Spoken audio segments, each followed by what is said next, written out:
Good morning dears. വളരെ പ്രധാനപ്പെട്ട ഒരു വിഷയം ഡിസ്കഷൻ ചെയ്യാനാണ് നമ്മൾ ഇന്ന് ഈ പ്ലാറ്റ്ഫോമിൽ ഇവിടെ ഒരുമിച്ച് കൂടിയത്. ഇന്നത്തെ ഫോക്കസ് ടോപ്പിക് എന്നുള്ളത് നിഷ് ഡോമിനേഷൻ സ്ട്രാറ്റജിയാണ്. ബിസിനസ്സിനകത്ത് നമ്മൾ ഏതെങ്കിലും ഒരു ഗവൺമെന്റ് സെഗ്മെന്റുമായി ബന്ധപ്പെട്ട ഒരു ആപ്ലിക്കേഷൻ ഫില്ല് ചെയ്യുകയാണ് എങ്കിൽ അവിടെ നമുക്ക് ഒരുപാട് ക്ലാസിഫിക്കേഷൻ കാണാൻ പറ്റും. ആ ക്ലാസിഫിക്കേഷൻ നേരത്തെ ഒരു 20 25 ഇൻഡസ്ട്രി മാത്രമായിരുന്നു നമുക്ക്. അല്ലാത്തതിന് മുഴുവൻ അതേഴ്സ് എന്ന ഓപ്ഷൻ ആയിരുന്നു നമ്മൾ കൊടുക്കാറുണ്ടായിരുന്നത്. അതിലൊരു കാറ്റഗറി എഡ്യൂക്കേഷൻ എന്നായിരുന്നു, ഒരു കാറ്റഗറി ഹെൽത്ത് എന്നതായിരുന്നു, ഒരു കാറ്റഗറി ഫുഡ്, ബിവറേജ് എന്നതൊക്കെയായിരുന്നു.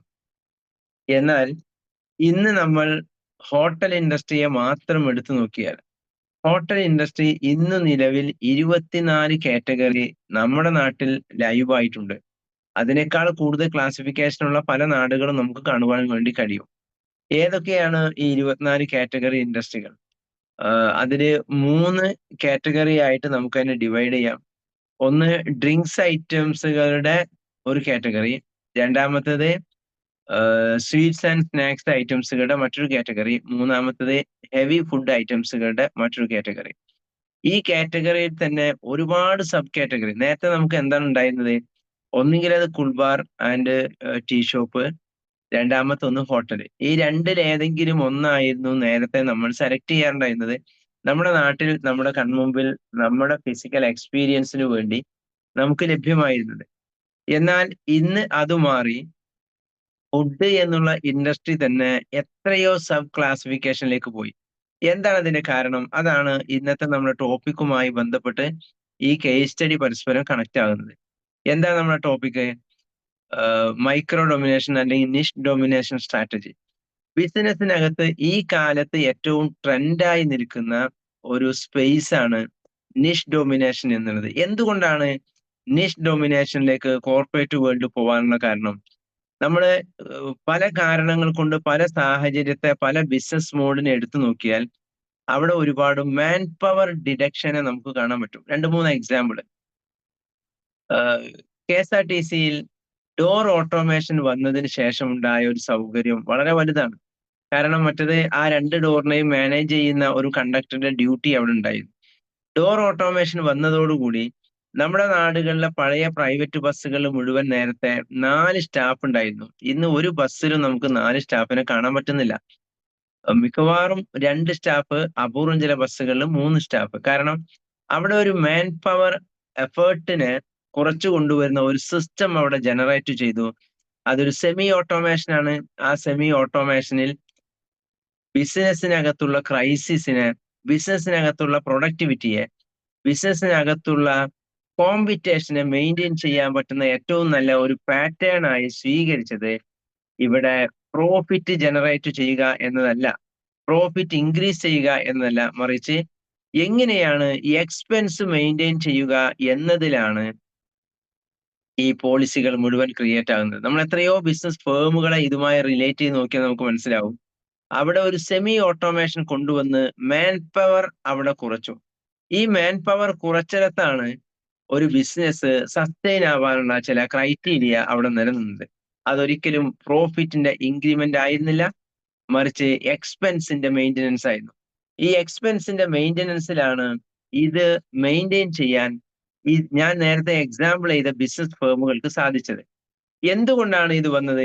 മാർക്കറ്റിൽ ഹൈ ലെവൽ കോമ്പറ്റീഷൻ വന്നു.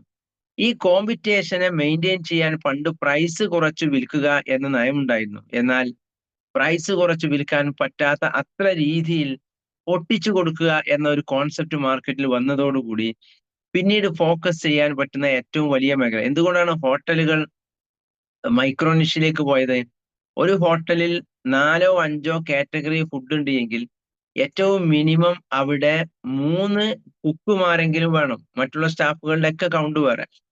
ഇത് വലിയൊരു എക്സ്പെൻസ് ആണ്. ഒരു ഹോട്ടലിൽ ഒരുപക്ഷെ ഏറ്റവും നല്ല സാലറീഡ് ആവുന്ന പേഴ്സൺ അവിടുത്തെ മെയിൻ ഷെഫുകളാണ്. അതുകൊണ്ട് തന്നെ അവരെ മെയിൻറ്റെയിൻ ചെയ്യുക എന്നതാണ് ഹോട്ടൽ ഇൻഡസ്ട്രിയിൽ അനുഭവിക്കുന്ന ഏറ്റവും വലിയ ക്രൈസിസ്. അപ്പൊ അതിനു പകരം മാർക്കറ്റിൽ എന്തൊരു പുതിയ ക്രൈറ്റീരിയ വന്നു, പുതിയൊരു പോളിസി വന്നു. അത് നമ്മൾ മൈക്രോ നിഷ് ആവുക. നമ്മൾ ഇന്ന കാറ്റഗറി ഫുഡ് മാത്രം വിൽക്കുന്ന ഒരു ഫേമായി മാറുക. ഇന്ന് നിങ്ങൾ ഹൈവേയിലൂടെ സഞ്ചരിച്ച് ഒരു ഫുഡ് കഴിക്കാൻ ഒരു ടീമിന്റെ ഒരുമിച്ച് നമ്മൾ യാത്രയിൽ ഡിസ്കഷൻ നടത്തുകയാണ് എങ്കിൽ അവിടെ അതിന് പല ഫോക്കസ് ഉണ്ട്. എന്താണ് ആ പല ഫോക്കസ്? ഒന്ന്, നമ്മൾ മന്തി മാത്രം കഴിക്കണോ എങ്കിൽ അതിന്റെ മാത്രം സ്പെഷ്യലൈസ്ഡ് ഹോട്ടലുകൾ 3 ഫ്രാഞ്ചൈസി മോഡ് ഹോട്ടലുകൾ ഈ ഇൻഡസ്ട്രിയിൽ മാത്രം നമ്മുടെ നാട്ടിൽ വളരെയധികം ലൈവായി നിൽക്കുന്നു, എസ്പെഷ്യലി മലബാറിൽ. ഇനി ചിക്കൻ ഫ്രൈഡ് ഐറ്റംസ് മാത്രമാണ് എങ്കിൽ ആ ഫേമിൽ മാത്രമുള്ള 8 ബ്രാൻഡുകൾ ഇന്ന് നമ്മുടെ നാട്ടിൽ നിലവിലുണ്ട്. ഇത് ഡ്രിങ്ക്സ് ഐറ്റംസിലേക്കാണ് നമ്മൾ പോകുന്നത്. ഫോർ എക്സാമ്പിൾ അവിൽ മിൽക്ക് റീസെന്റ് ആയിട്ട് കഴിഞ്ഞൊരു 5-6 വർഷങ്ങൾ കൊണ്ട് ട്രെൻഡിയായി മലപ്പുറത്തും കേരളത്തിലും വന്ന ഏറ്റവും പ്രധാനപ്പെട്ട ഒരു സബ്സ്റ്റിറ്റ്യൂട്ട് മീൽസ് ആണ് അവിൽ മിൽക്ക് എന്നുള്ളത്. അതൊരിക്കലും ഒരു ഡ്രിങ്ക് ആയിട്ടോ ജ്യൂസ് ആയിട്ടോ ഈവനിങ് ടൈം ആയിട്ടോ അല്ല അവർ ഇൻട്രൊഡ്യൂസ് ചെയ്തത്. മറിച്ച് അതിന്റെ ആദ്യത്തെ ഒരു കൾച്ചർ ഇവിടെ ക്രിയേറ്റ് ചെയ്തത് മൗസിയാണ്. പിന്നെ അത് ഫൗസി കൊണ്ടുവന്നു, ബനാവിൽ കൊണ്ടുവന്നു, മിൽക്കി കൊണ്ടുവന്നു. 4 ബ്രാൻഡുകൾ ഓൾറെഡി ഈ സെഗ്മെന്റിൽ ഇന്ന് നമ്മുടെ നാടുകളിൽ അവൈലബിൾ ആണ്. ഇവരൊക്കെ ഫോക്കസ് ചെയ്തത് ഏതെങ്കിലും ഒരു സെഗ്മെന്റിൽ മാത്രം ഫോക്കസ് ചെയ്യുമ്പോൾ ഒരൊറ്റ എക്സ്പേർട്ടിനെ വെച്ച് മാത്രം അവർക്ക് ബിസിനസ് ജനറേറ്റ് ചെയ്യാൻ പറ്റുന്നു എന്ന് തന്നെയാണ്. ഇവിടെയാണ് മൈക്രോ നിഷ് അല്ലെങ്കിൽ നിഷ് ഡൊമിനേഷൻ സ്ട്രാറ്റജി എങ്ങനെയാണ് നമ്മുടെ ബിസിനസ്സിൽ ഇംപ്ലിമെന്റ് ചെയ്യുക, നമ്മുടെ കാറ്റഗറി ഏതാണ്, ഏത് സ്പേസിലാണ് നമ്മൾ വർക്ക്ഔട്ട് ചെയ്യുന്നത്. ഇനി ഹോട്ടൽ ഇൻഡസ്ട്രിയിൽ തന്നെ ഫോക്കസ് ചെയ്താൽ പുട്ട് മാത്രം വിൽക്കുന്ന കടകൾ, കഞ്ഞി മാത്രം വിൽക്കുന്ന കടകൾ, ദോശ മാത്രം വിൽക്കുന്ന കടകൾ, മീൽസ് മാത്രം, ലഞ്ച് മാത്രം പ്രൊവൈഡ് ചെയ്യുന്ന കടകൾ, ഇങ്ങനെ ഒരുപാട് സ്പെഷ്യലി മൈക്രോ നിഷ് വന്നു എല്ലാ ഇൻഡസ്ട്രിയിലും. ഇന്നത്തെ എക്സാമ്പിൾ ആണ് നമ്മൾ ഹോട്ടൽ ഇൻഡസ്ട്രി എടുക്കുന്നത്. എല്ലാ ഇൻഡസ്ട്രിയിലും ഈ മൈക്രോ നിഷും വന്നു. നമ്മൾ ഫോക്കസ് ചെയ്യേണ്ടത് നമ്മുടെ ഇൻഡസ്ട്രിയിലാണ്. നമ്മുടെ ഇൻഡസ്ട്രിയിൽ നമ്മൾ ഏത് സെഗ്മെന്റിലാണ് വർക്ക് ചെയ്യുന്നത്? എഡ്യൂക്കേഷൻ ഇൻഡസ്ട്രി വർക്ക് ചെയ്യുന്ന ആളുകൾ നമ്മുടെ പ്ലാറ്റ്ഫോമിലുണ്ട്, ഹെൽത്ത് ഇൻഡസ്ട്രിയിൽ വർക്ക് ചെയ്യുന്ന ആളുകൾ നമ്മുടെ പ്ലാറ്റ്ഫോമിലുണ്ട്, അതുപോലെ തന്നെ സോഷ്യൽ മീഡിയ രംഗത്ത് വർക്ക് ചെയ്യുന്ന ആളുകളുണ്ട്. ഏതാണ് നമ്മുടെ സ്പേസ്, ഏതാണ് നമ്മുടെ ഇൻഡസ്ട്രി, ആ ഇൻഡസ്ട്രിക്കകത്ത് നമ്മുടെ മൈക്രോ നിഷ് എന്താണ്, അതിനെ നമ്മൾ ഫോക്കസ് ചെയ്യുമ്പോൾ നമ്മൾ ശ്രദ്ധിക്കേണ്ട 6 കാര്യങ്ങളും നമുക്കവിടെ വിസിബിലിറ്റി ലഭ്യമാവാൻ നമ്മൾ ഫോളോ ചെയ്യേണ്ട 6 സ്ട്രാറ്റജികളുമാണ് ഇന്നത്തെ സെഷനിൽ നമ്മൾ ഷെയർ ചെയ്യുന്നത്. ഒരു വൺ സൈഡ് കമ്മ്യൂണിക്കേഷൻ എന്നതിനപ്പുറം നമ്മൾ ഈ പ്ലാറ്റ്ഫോമിൽ ആഗ്രഹിക്കുന്നത് മാക്സിമം 30 മിനിറ്റ് പ്രസന്റേഷനും ഒരു 20 മിനിറ്റ്സ് ഡിസ്കഷനുമുള്ള രീതിയിൽ നമ്മുടെ പ്ലാറ്റ്ഫോമിനെ എല്ലാ ഫ്രൈഡേയും നമ്മൾ കൊണ്ടുപോവുക എന്നതാണ് നമ്മുടെ ഇതിന്റെ ഒരു പ്ലാനിങ്. അതുകൊണ്ട് തന്നെ ഈ വിഷയത്തിൽ നിങ്ങളുടെ ഓപ്പൺ ഡിസ്കഷനും നിങ്ങളുടെ റീപ്ലൈയും ഇതിൽ ഏറ്റവും പ്രധാനമായ കാര്യമാണ്. ഒന്നാമത്തെ കാര്യം, ഞാൻ ഈ പറഞ്ഞ 6 സ്ട്രാറ്റജി നമ്മൾ ഫോളോ ചെയ്യേണ്ട, മെയിൻറ്റെയിൻ ചെയ്യേണ്ട 6 സ്ട്രാറ്റജിയിൽ ഒന്നാമത്തത് ഇൻഡസ്ട്രിയിലെ നമ്മുടെ നിഷ് ഏതാണ് എന്ന് നമ്മൾ സെലക്ട് ചെയ്യുക. അതെങ്ങനെ സെലക്ഷൻ എന്നുള്ളത് വരും നാളുകളിൽ നമ്മൾ സംസാരിക്കും. എങ്ങനെയാണ് നമ്മുടെ ഇൻഡസ്ട്രിയിൽ നമ്മൾ ഒരു നിഷ് നമ്മൾ ഫോക്കസ് ചെയ്യുക, എങ്ങനെയാണ് ആ നിഷിനെ നമ്മൾ കണ്ടെത്തുക? ഇപ്പം പ്ലാറ്റ്ഫോമിലുള്ള നേരത്തെ ചാറ്റ് ബോക്സിൽ വന്ന 2 പേര്, ഒരാളുടെ സ്പേസ് ട്രാവൽ കൺസൾട്ടന്റ് എന്നതാണ്. കഴിഞ്ഞ ആഴ്ച ഹൈലൈറ്റിൽ നമ്മൾ ഓഫീസിൽ താഴെ ഇറങ്ങിയപ്പോൾ ഒരു BNI ലേഡി കാലിക എന്നുള്ള മെമ്പർ അവിടെ കണ്ടു. അപ്പൊ ഞാൻ ചോദിച്ചു, നിങ്ങളുടെ സെഗ്മെന്റ് എന്താണ്? എന്റെ സെഗ്മെന്റ് ഷീ ട്രാവലർ ആണ് അവരുടെ ഫോക്കസ്. ലേഡീസിനെ മാത്രം ഫോക്കസ് ചെയ്ത് അവരെ മാത്രം ട്രിപ്പ് കൊണ്ടുപോകുന്ന ഒരു ഫേമാണ് അവർ ഫോക്കസ് ചെയ്യുന്നത്. യെസ്, അതൊരു ഓപ്ഷനാണ്. അതിനകത്തുള്ള ഒരു നിഷിങ് ആണ്. അവിടെ അവർ നിഷ് ചെയ്തത് അവരുടെ കസ്റ്റമേഴ്സിനെയാണ് അവരവിടെ നിഷ് ചെയ്തത്. അവരുടെ സ്പേസിനെയല്ല, അവരുടെ ഫീച്ചേഴ്സിനെയല്ല, അവരുടെ കസ്റ്റമൈസേഷനിലാണ് അവർ നിഷ് ക്രിയേറ്റ് ചെയ്തത്. ഒറ്റയ്ക്ക് യാത്ര ചെയ്യാൻ, ഒറ്റയ്ക്ക് മീൻസ് ഫാമിലി ടീമായിട്ടല്ല, ഇൻഡിവിജ്വൽ ആയിട്ട് യാത്ര ചെയ്യാൻ ആഗ്രഹമുള്ള അങ്ങനെയുള്ള ഒരു ടീമിനെ ഡെവലപ്പ് ചെയ്തുകൊണ്ട് ആ ടീമിനെ വെച്ച് ഒരു ലേഡി തന്നെ, എല്ലാം ലേഡീസ് ആണ് അതിന്റെ ടോട്ടൽ മാനേജ്മെന്റ്. അങ്ങനെ ഒരു ലേഡി ഗ്രൂപ്പ് ആയിട്ടുള്ള ട്രാവലിംഗ് ആണ് ഞങ്ങളുടെ ഫോക്കസ്. മറ്റൊരാളുടെ ഫോക്കസ് എന്താണ്?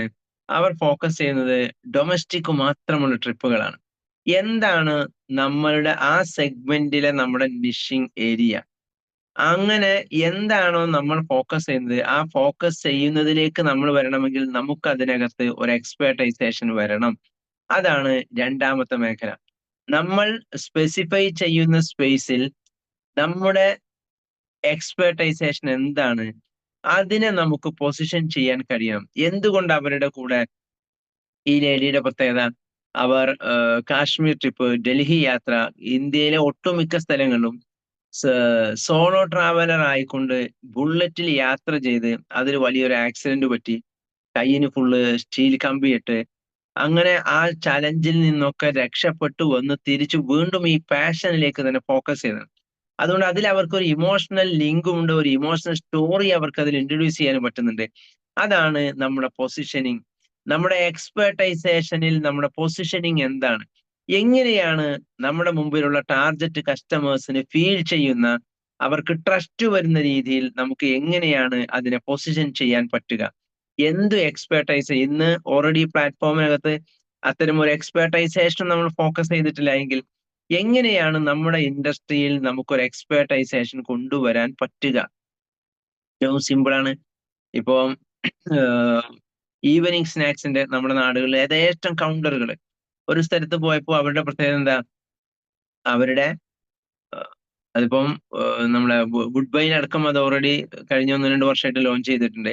അവരുടെ സ്നാക്സിൽ ഏറ്റവും ചെറിയ, എന്താ അതിന്റെ പേര്, ഉള്ളി കൊണ്ട് ഉണ്ടാക്കുന്ന ഏറ്റവും ചെറിയൊരു ഐറ്റംസ് ഉണ്ട്. അത് ചിക്കൻ മിക്സ് ചെയ്തിട്ടാണ് അവർ അതിനെന്ത് ചെയ്യുന്നത്, അവതരിപ്പിക്കുന്നത്. അതിനകത്ത് അവർ സെല്ല് ചെയ്യാൻ വേണ്ടി ശ്രമിക്കുന്നത്.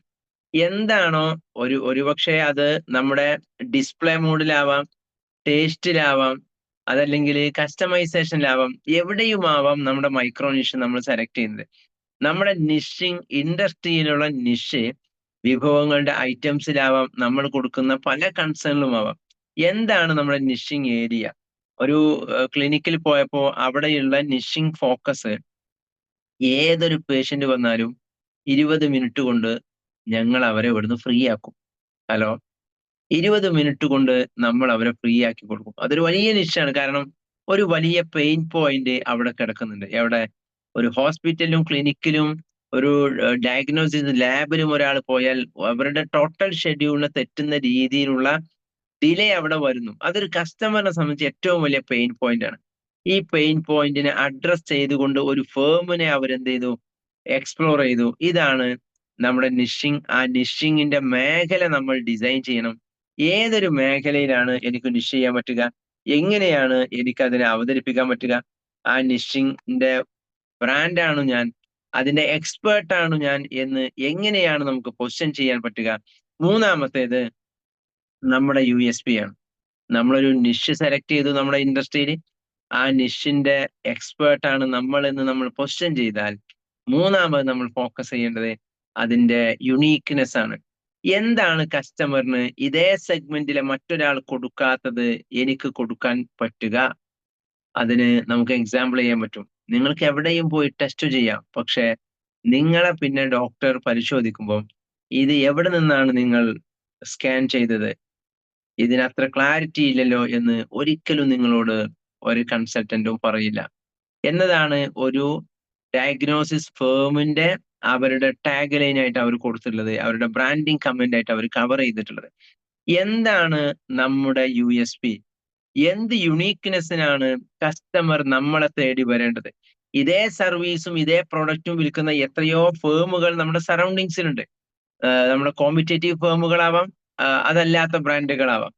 പക്ഷെ അവരിൽ നിന്ന് നിങ്ങൾ ഇത് പർച്ചേസ് ചെയ്യുന്നതിന് പകരം എന്തുകൊണ്ട് എന്നിൽ നിന്ന് ഈ സെഗ്മെന്റിലെ പ്രോഡക്റ്റ് പർച്ചേസ് ചെയ്യണം? ഒരുപക്ഷെ ഈ പ്ലാറ്റ്ഫോമിലുള്ള ചിലെങ്കിലും ട്രേഡിംഗ് ഇൻഡസ്ട്രിയിലായിരിക്കും. അവിടെ നമുക്ക് യാതൊരു ഇന്നോവേഷനുമുള്ള സ്പേസ് ഇല്ല പ്രൊഡക്റ്റിൽ. കാരണം നമ്മുടെ പ്രോഡക്റ്റ് അല്ല, ബ്രാൻഡായ ഏതെങ്കിലും ഒരു കമ്പനിയുടെ പ്രോഡക്റ്റ് ആണ് നമ്മൾ വിൽക്കുന്നത്.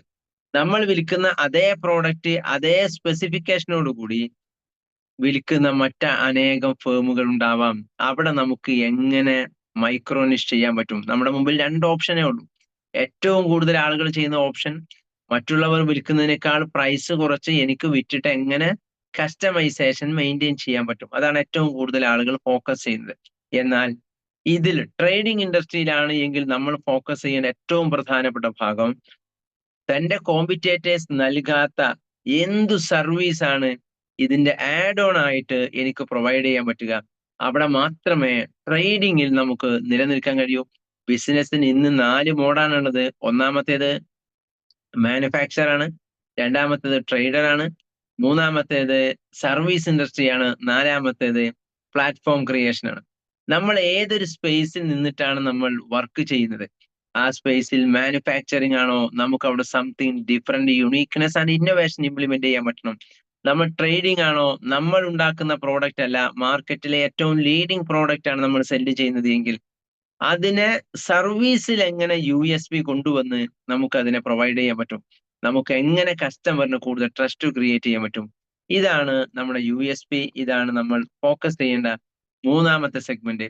ഒരുപക്ഷെ ഒന്നുകൂടി റിപ്പീറ്റ് ചെയ്യുന്നു, ട്രേഡിംഗ് ഇൻഡസ്ട്രിയിലാണ് ഇന്ന് മാർക്കറ്റിൽ ഏറ്റവും വലിയ കോമ്പറ്റീഷനും ഏറ്റവും വലിയ ക്രൈസിസും നമ്മൾ കാണുന്നത്. കാരണം എന്താ, ആ പ്രോഡക്റ്റ് മാർക്കറ്റ് പ്രൈസ് ഏകദേശം എല്ലാവരും ഒരേ രീതിയിലാണ് മെയിൻറ്റെയിൻ ചെയ്യുന്നത്. അതിന് താഴോട്ട് കൊണ്ടുവന്നാൽ നമ്മൾ വാങ്ങിയ വിലക്ക് തന്നെ കസ്റ്റമറിന് കൊടുക്കേണ്ടി വരും. അതല്ലെങ്കിൽ ഇൻവെന്ററി മെയിൻ്റെനൻസിന്റെ ഭാഗമായി അതിനും കുറഞ്ഞ പ്രൈസിന് നമ്മൾ കൊടുക്കേണ്ടി വരും. സർവീസ് ഇൻഡസ്ട്രി ആഡ് ചെയ്യുക എന്ന് മാത്രമാണ്. ഞാൻ വിൽക്കുന്നത് ഒരു പ്രോഡക്റ്റ് ആണ്, ആ പ്രോഡക്റ്റ് ഉണ്ടാക്കുന്നത് ഞാനല്ല, ഞാൻ അതിന്റെ ട്രേഡർ മാത്രമാണ്. കമ്പനിയിൽ നിന്ന്, ബ്രാൻഡിൽ നിന്ന് ഞാൻ ഇത് വാങ്ങുന്നു. അത് വാങ്ങുന്ന അതേ പ്രോഡക്റ്റ് അതേ കമ്പനിയിൽ നിന്ന് വാങ്ങി എന്റെ ടാർഗറ്റ് ചെയ്ത അതേ കസ്റ്റമേഴ്സിന് കൊടുക്കുന്ന എത്രയോ പ്ലാറ്റ്ഫോമുകൾ നിലവിലുണ്ട്. എനിക്ക് എങ്ങനെ അവിടെ ഡിഫറെന്റ് ആവാൻ പറ്റും? എന്റെ സർവീസിലാണ് ഞാൻ ഡിഫറെന്റ് കൊടുക്കാൻ പറ്റുക. വാറണ്ടിയിലാണ് എനിക്ക് അവിടെ ഡിഫറൻഷിയേഷൻ ക്രിയേറ്റ് ചെയ്യാൻ പറ്റുക. ഇതുവരെ നമ്മൾ സംസാരിച്ചത് 3 കാര്യങ്ങളാണ്. എങ്ങനെയാണ് നമുക്ക് നമ്മുടെ സ്പേസിൽ, നമ്മുടെ ഇൻഡസ്ട്രിയിൽ നിഷ് ഡൊമിനേഷൻ സ്ട്രാറ്റജി ഇംപ്ലിമെന്റ് ചെയ്യാൻ പറ്റുക. അതിന് 6 സ്പേസുകളാണ്, 6 സ്റ്റെപ്പുകളാണ് നമ്മൾ എടുക്കേണ്ടത്. ഒന്നാമത്തേത്, നമ്മുടെ ഇൻഡസ്ട്രിയിൽ നമ്മുടെ സ്പെസിഫിക്കേഷൻ എന്താണ്, നമ്മൾ എന്തിനെയാണ് ഹൈലൈറ്റ് ചെയ്യാൻ വേണ്ടി ശ്രമിക്കുന്നത്, എന്താണ് നമ്മുടെ മൈക്രോനിഷ്. രണ്ടാമത്തേത്, നമ്മൾ ആ മൈക്രോനിഷിന്റെ എക്സ്പേർട്ട് ആണ് എന്ന് എങ്ങനെയാണ് നമ്മൾ പൊസിഷൻ ചെയ്യേണ്ടത്. മൂന്നാമത്തേത്, നമ്മൾക്ക് എന്ത് USP ആണ് ഈ പ്രോഡക്റ്റ്, നമ്മളുടെ പ്രോഡക്റ്റ് കസ്റ്റമർ വാങ്ങിയാൽ, ഞാൻ വിൽക്കുന്ന പ്രോഡക്റ്റ് വിൽക്കുന്ന മറ്റനേകം ഫേമുകൾ ഉണ്ട് എങ്കിൽ അവരിൽ നിന്ന് ഞാൻ എന്തു സർവീസാണ് ആഡ് ഓൺ ആയിട്ട് എന്റെ അടുക്കൽ നിന്ന് വാങ്ങിയ കസ്റ്റമേഴ്സിന് കൊടുക്കുന്നത്. ഇതാണ് മൂന്നാമത്തെ point. Then the fourth one is digital visibility ആണ്. എങ്ങനെയാണ് നമ്മൾ അതിനെ കസ്റ്റമൈസേഷൻ ചെയ്യുന്നത്. ഒരു കസ്റ്റമറിനെ സെല്ലിംഗ് പ്രോസസ്സിലേക്ക് കൊണ്ടുപോകാൻ 3 പാറ്റേൺ ആണത്. ഒന്നാമത്തേത് വിസിബിലിറ്റി ആണ്, രണ്ടാമത്തേത് കസ്റ്റമർ എൻഗേജ്മെന്റ് ആണ്, മൂന്നാമത്തേത് ക്ലോസിംഗ് ആണ്. അപ്പം വിസിബിലിറ്റി ക്രിയേറ്റ് ചെയ്യാവുന്ന രീതിയിൽ എന്ത് ഓൺലൈൻ വിസിബിലിറ്റിയാണ് നമ്മൾ ഉണ്ടാക്കിയത്.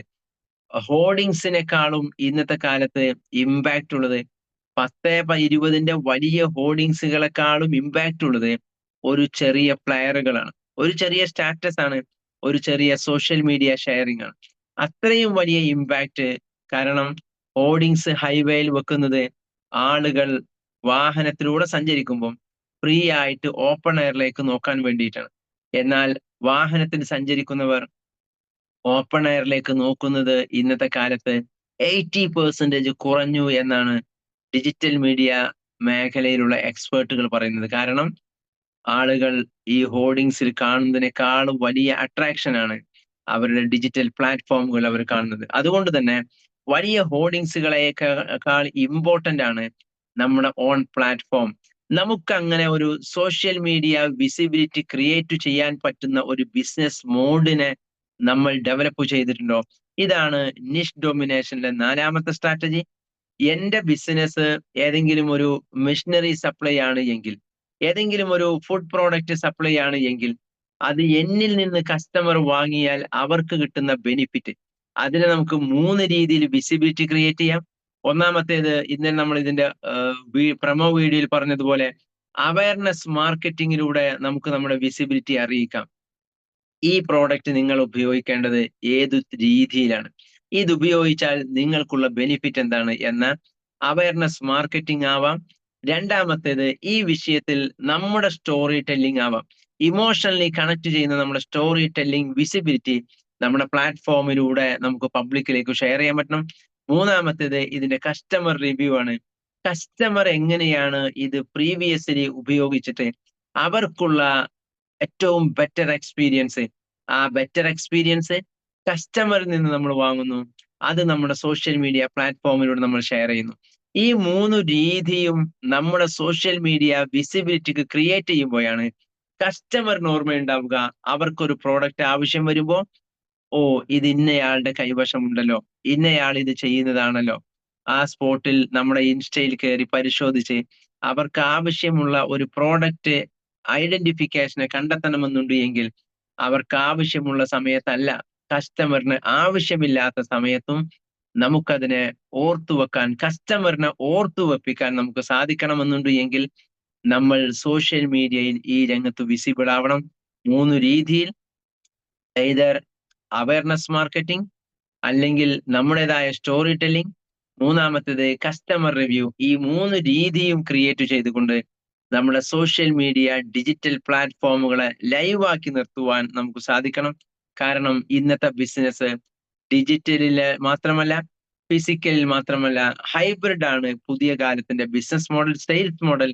ഹൈബ്രിഡ് സെയിൽസ് വർക്കൗട്ട് ആവണമെങ്കിൽ നമ്മുടെ കസ്റ്റമേഴ്സ് നമ്മുടെ ഷോപ്പിന്റെ പേര് കണ്ടാൽ, നമ്മുടെ പ്രോഡക്റ്റിന്റെ പേര് കണ്ടാൽ അവരാദ്യം സോഷ്യൽ മീഡിയയിൽ ഇതിന് എത്ര റിവ്യൂ ലഭിച്ചിട്ടുണ്ട്, എത്ര ആളുകൾ ഈ പ്രോഡക്റ്റ് ഓൾറെഡി ഉപയോഗിക്കുന്നുണ്ട്, എത്ര ആളുകൾ ഇതിന് നല്ല ടെസ്റ്റിമോണിയൽ നൽകിയിട്ടുണ്ട് എന്ന ഫീഡ്ബാക്ക് ഒരു കസ്റ്റമറിനെ സംബന്ധിച്ച് ട്രസ്റ്റിൽ ഏറ്റവും പ്രധാനമായതാണ്. കാരണം ബിസിനസ്സിന് ഇന്ന് ലൊക്കേഷൻ ഇല്ല, ലൊക്കാലിറ്റി ഇല്ല, റീജിയണലിസം ഇല്ല, അത് ഇന്റർനാഷണൽ ആണ്.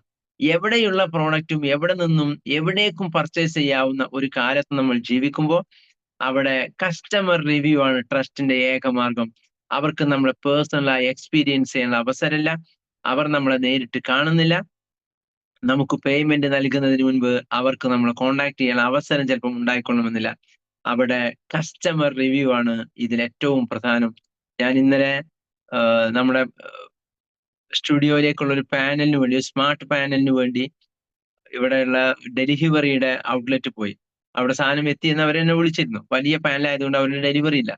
ഞാൻ ആ സമയത്ത് അവിടെ ചെന്നിറങ്ങിയ അതേ ലോഡിൽ 5 റെഫ്രിജറേറ്റർ, 5 വലിയ ഫ്രിഡ്ജുകൾ അവിടെ വന്നിട്ടുണ്ട്.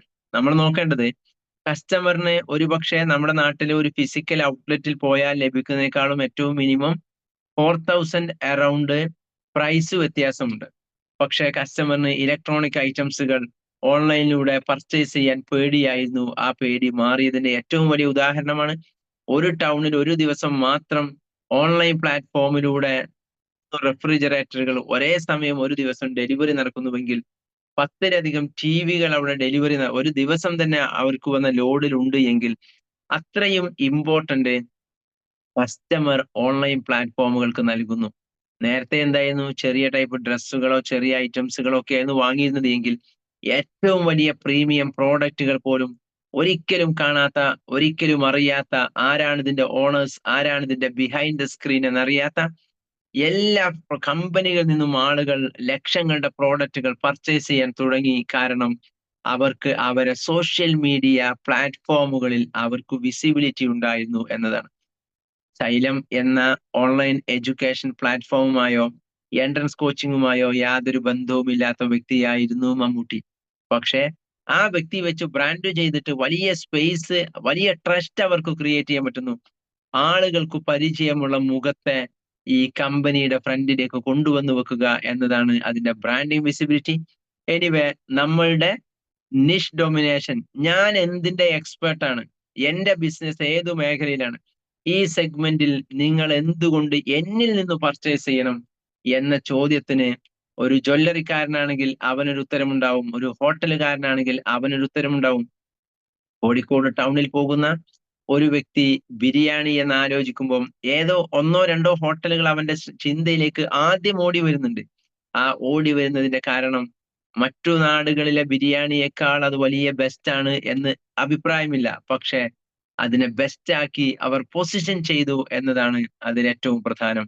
ഈ പൊസിഷനിങ്ങിൽ നമ്മുടെ ബിസിനസ്സിന്, നമ്മുടെ സെഗ്മെന്റിൽ, നമ്മുടെ ഇൻഡസ്ട്രിയിൽ നമ്മുടേത് മാത്രമായ ഒരു USP പൊസിഷനിങ് നമ്മുടെ പ്ലാറ്റ്ഫോമിലൂടെ നമ്മൾ മാർക്കറ്റ് ചെയ്തിട്ടുണ്ടോ എന്നതാണ് നമ്മുടെ 4th സ്ട്രാറ്റജി.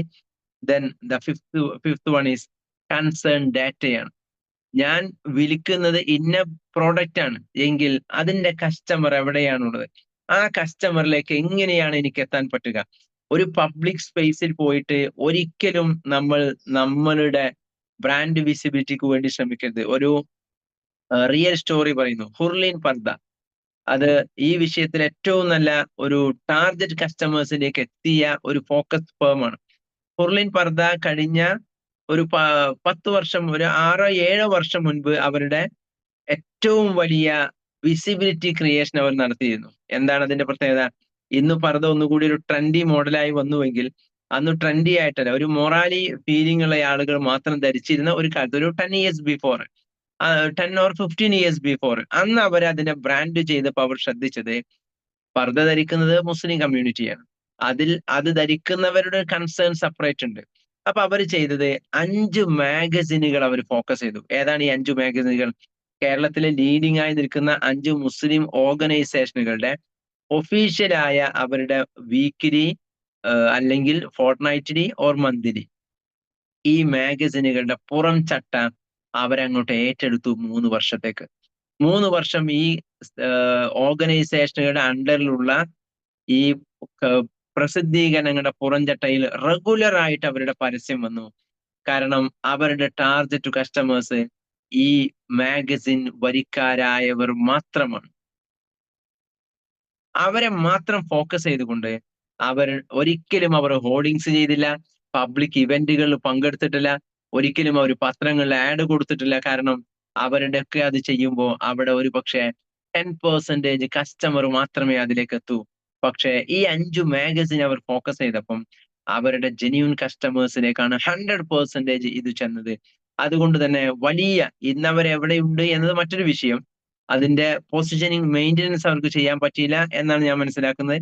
പൊസിഷനിങ്ങിൽ കറക്റ്റ് ടാർഗറ്റ് കസ്റ്റമേഴ്സിനെ ഫോക്കസ് ചെയ്തുകൊണ്ട് അവരുടെ മാർക്കറ്റിംഗ് അവർ ചെയ്തു. അതായിരുന്നു മാർക്കറ്റിംഗ്. ഈ നിഷ് ഡൊമിനേഷനിൽ എന്താണ് നിഷ് ഡൊമിനേഷൻ?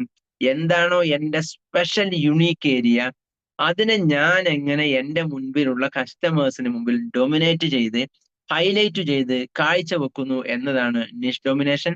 5ാമത്തെ സ്ട്രാറ്റജി, നമ്മുടെ ടാർഗറ്റ് കസ്റ്റമേഴ്സിലേക്ക് തന്നെയാണോ നമ്മൾ ഫോക്കസ് ചെയ്ത് എത്തുന്നത്, അവരെയാണോ നമ്മൾ മാർക്കറ്റ് ചെയ്യുന്നത്, അതാണ് 5ാമത്തെ strategy. Then the 6th one is strategical partnership ആണ്. ഇതേ സെഗ്മെന്റിൽ നമുക്കൊരിക്കലും ക്ലാഷ് ഇല്ലാത്ത, കോമ്പറ്റീഷൻ ഇല്ലാത്ത ടീമുമായി നമ്മൾ കൊളാബ് ചെയ്യുന്നു. ആ കൊളാബ് ചെയ്യാനുള്ള ഓപ്പർച്യൂണിറ്റിയാണ് ഇന്നത്തെ മാർക്കറ്റ് നമുക്ക് നൽകുന്ന ഏറ്റവും വലിയ സ്പേസുകൾ. ഒരുപാട് അത്തരം ഓർഗനൈസേഷൻ ഉണ്ട്, ബിസിനസ് ഓർഗനൈസേഷൻ ഉണ്ട്, ബിസിനസ് ക്ലബ്ബുകൾ ഉണ്ട്. അവിടെയൊക്കെ നമുക്ക് കൊളാബ് ചെയ്യാനുള്ള ഒട്ടേറെ സ്പേസുകളുണ്ട്. കൊളാബറേറ്റീവ് പാർട്ണർഷിപ്പാണ്, സ്ട്രാറ്റജിക്കൽ പാർട്ണർഷിപ്പാണ് ഈ വിഷയത്തിൽ നമ്മൾ എടുക്കേണ്ടത്. നമ്മൾ അവരെ എങ്ങനെ കണക്ട് ചെയ്യുന്നു, അവർ നമ്മളെങ്ങനെ കണക്ട് ചെയ്യുന്നു, അവരെ നമ്മൾ എങ്ങനെ പൊസിഷൻ ചെയ്യുന്നു, അവർക്ക് എങ്ങനെ നമുക്ക് തിരിച്ച് പൊസിഷൻ തരാൻ വേണ്ടി പറ്റുന്നു. ഒരു വെൽനെസ് ന്യൂട്രീഷൻ കമ്പനി അവര് ഒരു ഹോസ്പിറ്റലുമായി അസോസിയേറ്റ് ചെയ്തു. എന്തായിരുന്നു അസോസിയേറ്റ് ചെയ്യാനുള്ള കാരണം? ഹോസ്പിറ്റലുകൾ ഒബീസിറ്റി ഇഷ്യൂസിൽ ഒരുപാട് ആളുകൾ വരുന്നു. അവരുടെ മെഡിക്കൽ ട്രീറ്റ്മെന്റിൽ അവർ സാറ്റിസ്ഫൈ ആകുന്നില്ല. അവർ മറ്റു പല അലോപ്പതി ആയിരുന്നു ഞാൻ ഈ പറഞ്ഞ കൺസേൺ എങ്കിൽ അവർ ആയുർവേദിക്കോ അതുപോലുള്ള മറ്റു പല ഇൻഡസ്ട്രി സെഗ്മെന്റിലേക്ക്, കോമ്പറ്റേറ്റീവ് സെഗ്മെന്റിലേക്ക് അവർ പോകുന്നു. അവരെ പിടിച്ചു നിർത്താൻ വേണ്ടി ന്യൂട്രീഷൻ ക്ലബ്ബുകളുമായി ഹോസ്പിറ്റലുകൾ അസോസിയേറ്റ് ചെയ്തു. ഹോസ്പിറ്റലിനകത്ത് ന്യൂട്രീഷൻ ക്ലബ്ബുകൾ സ്റ്റാർട്ട് ചെയ്തു. അവിടേക്ക് ഹോസ്പിറ്റലിൽ നിന്ന് കൊടുക്കുന്ന കസ്റ്റമേഴ്സിന് 20% അവർ പ്രോഫിറ്റ് കൊടുക്കുന്നു. 80% കൊണ്ട് ആ ബിസിനസ് സിസ്റ്റം ജനറേറ്റ് ആവുന്നു. കാരണം അവർക്ക് കസ്റ്റമർ അക്വിസിഷൻ കോസ്റ്റ് ഇല്ലാതെയാവുന്നു. കാക്ക എന്ന് പറയും CA customer acquisition cost analysis. ഒരു വർഷം നിങ്ങളുടെ പ്രോഡക്റ്റ് വാങ്ങുന്ന കസ്റ്റമേഴ്സിന്റെ എണ്ണം 800 ആണ് എന്ന് കരുതുക. അതിന് നിങ്ങൾ മാർക്കറ്റിങ്ങിന് വേണ്ടി നിങ്ങൾ എത്ര എക്സ്പെൻസ് ചിലവഴിച്ചു? ഇതിന്റെ ഒരു വാല്യൂ നമ്മൾ കാണുക. 800 ഡിവൈഡഡ് 3 lakhs എങ്കിൽ ഒരു കസ്റ്റമറെ കിട്ടാൻ എനിക്ക് വന്ന എക്സ്പെൻസ് എത്രയാണ്? ആ കസ്റ്റമർ അക്വിസിഷൻ കോസ്റ്റ് നമ്മൾ അനാലിസിന് വിധേയമാക്കുമ്പോൾ ഈ കോസ്റ്റിനെ ഒന്നുകൂടി ജെന്യൂൻ ആക്കി മാറ്റുവാൻ, കുറക്കുവാൻ നമുക്ക് കഴിയുന്ന ഒരു ഓപ്പർച്യൂണിറ്റി ഉണ്ട്. ആ ഓപ്പർച്യൂണിറ്റിയാണ് നമ്മൾ സ്ട്രാറ്റജിക്കൽ പാർട്ണർഷിപ്പ് എടുക്കുക.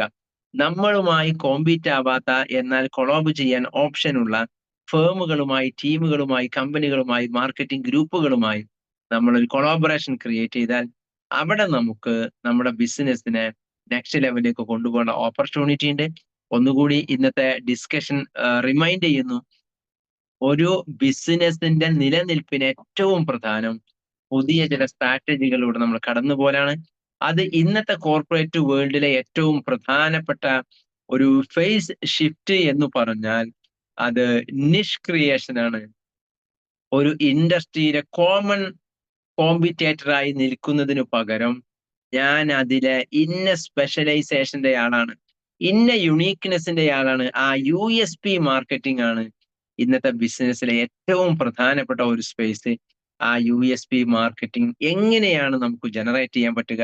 അത് ജനറേറ്റ് ചെയ്യേണ്ടതിന്റെ 6 സ്റ്റെപ്പുകളിലൂടെയാണ് നമ്മൾ കടന്നുപോയത്. ഒന്നാമത്തേത്, നമ്മൾ നമ്മുടെ ഇൻഡസ്ട്രിയിൽ ഒരു നിഷിനെ നമ്മൾ ഐഡന്റിഫൈ ചെയ്യുക. അതിന്റെ എക്സ്പേർട്ട് ആണ് നമ്മൾ എന്ന് നമ്മൾ പൊസിഷൻ ചെയ്യുക. അതിൽ നമ്മുടേതായ USP എന്താണ്, നിങ്ങൾ എന്തുകൊണ്ട് ഈ ഓപ്ഷന് എന്നെ സെലക്ട് ചെയ്യണം എന്നതിന് കൃത്യമായ ഉത്തരം നമ്മൾ ക്രിയേറ്റ് ചെയ്യുക. നാലാമത്തേത്, അതിൽ നമ്മൾ ഡിജിറ്റൽ പ്ലാറ്റ്ഫോമുകളിലൂടെ കമ്മ്യൂണിക്കേറ്റ് ചെയ്യുക. 3 വഴികളിലൂടെ. അവയർനെസ് മാർക്കറ്റിങ്ങിലൂടെ. ഇപ്പൊ കഴിഞ്ഞ ആഴ്ച നമ്മളുമായി അസോസിയേറ്റ് ചെയ്ത ഒരു ഫർണിച്ചർ ഫേം, അവരുടെ കൺസൾട്ടിങ് നമ്മൾ ഏറ്റെടുത്തു. അപ്പം അവർ ചോദിച്ചു എന്ത് USP ആണ്. അവർ 10-20 വർഷമായി ഇൻഡസ്ട്രിയിലുള്ള ആളുകളാണ്. പക്ഷെ അങ്ങനെ ഒരു USPന് ഒരിക്കലും അവർ ഫോക്കസ് ചെയ്തിരുന്നില്ല. അപ്പോ അവർക്കൊരു ഫസ്റ്റ് സ്റ്റോറി ടെല്ലിംഗ് നമ്മൾ ക്രിയേറ്റ് ചെയ്ത് കൊടുത്തത്, ഞങ്ങൾ ഒരിക്കലും ഒരാഴ്ച കൊണ്ട് ഞങ്ങൾക്ക് ഇന്ന പ്രോഡക്റ്റ് ഉണ്ടാക്കി തന്നു എന്ന് ഒരു കസ്റ്റമറും ഞങ്ങളെ കുറിച്ച് പറയില്ല. കാരണം പല ഫേമുകളും അവരുടെ USP ആയിട്ട് പറയുന്നത് എന്താ, എത്ര ലേറ്റ് ആയിട്ട് ഓർഡർ കൊടുത്താലും ഹൗസ് വാമിങ്ങിന് വേണ്ടി അവൻ സാധനം ഉണ്ടാക്കി തരും എന്നതാണ് ചില ഫേമുകളുടെ USP എങ്കിൽ, അതിനെ നേരെ റിവേഴ്സ് മാർക്കറ്റിംഗിൽ അവരതിനെ ഫോക്കസ് ചെയ്തു. ഞങ്ങൾ ഒരിക്കലും 1 വീക്ക് കൊണ്ട് ഓർഡർ തന്ന ഒരു സാധനം ഒരിക്കലും ഒരു കസ്റ്റമറിന് ഡയറക്റ്റ് ആയിട്ട് നിങ്ങൾ സെല്ല് ചെയ്യില്ല. ഔട്ട്ലെറ്റുകൾക്ക് കൊടുക്കാം, കാരണം കസ്റ്റമർ നമ്മൾ അറിയുന്നില്ല.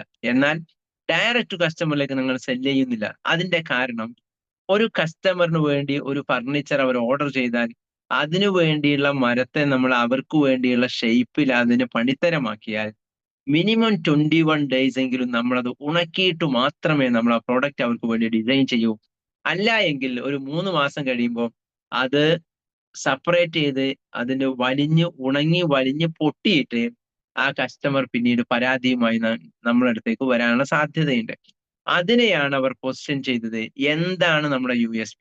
ആ രീതിയിൽ ഡിജിറ്റൽ പ്ലാറ്റ്ഫോമുകളിൽ ഒന്നുകിൽ നമ്മൾ അവയർനെസ് മാർക്കറ്റിംഗ്, അല്ലെങ്കിൽ നമ്മുടെ ഇമോഷണൽ സ്റ്റോറി ടെല്ലിംഗ്, മൂന്നാമത്തേത് നമ്മളുടെ കസ്റ്റമേഴ്സിന്റെ ടെസ്റ്റിമോണിയൽ. ഈ 3 രീതിയിൽ നമ്മൾ ഡിജിറ്റൽ വിസിബിലിറ്റി ക്രിയേറ്റ് ചെയ്യുക. ദെൻ നമ്മുടെ ഓൺ സ്റ്റുഡിയോ ഉണ്ട്. ഇതിനകത്ത് നമ്മൾ ഈ ഒരു സിസ്റ്റം പല ബിസിനസ്സുകാർക്ക് വേണ്ടി നിലവിൽ ചെയ്തുകൊണ്ടിരിക്കുന്നു. അഞ്ചാമത്തേത് കൺസേൺ ഡാറ്റയാണ്. കൺസേൺ ഡാറ്റയിൽ കൺസേൺ കസ്റ്റമേഴ്സിലേക്ക് നമ്മൾ കൃത്യമായി ചെല്ലുന്നുണ്ട് എന്ന് നമ്മൾ ഉറപ്പുവരുത്തുക. Then the fifth one is strategical partnership ആണ്. ആ സ്ട്രാറ്റജിക്കൽ പാർട്ണർഷിപ്പ് നമ്മൾ കൃത്യമായി നിർവഹിക്കുക. ഇതാണ് നിഷ് ഡൊമിനേഷൻ സ്ട്രാറ്റജിയിൽ ഒരു ബിസിനസ്സിന് നെക്സ്റ്റ് ലെവലിലേക്ക് കടന്നു പോകാനുള്ള 6 വഴികൾ. എനിവേ, എല്ലാ വെള്ളിയാഴ്ചയും കാലത്ത് 7 മണി മുതൽ 8 മണി വരെ നടക്കുന്ന ബിസിനസ് മെന്റർഷിപ്പ് പ്രോഗ്രാം സില ബിസിനസ് സൊല്യൂഷൻസിന്റെ ഈ പ്ലാറ്റ്ഫോമിലേക്ക് നിങ്ങൾക്ക് ഏവർക്കും ഹൃദ്യമായ സ്വാഗതം.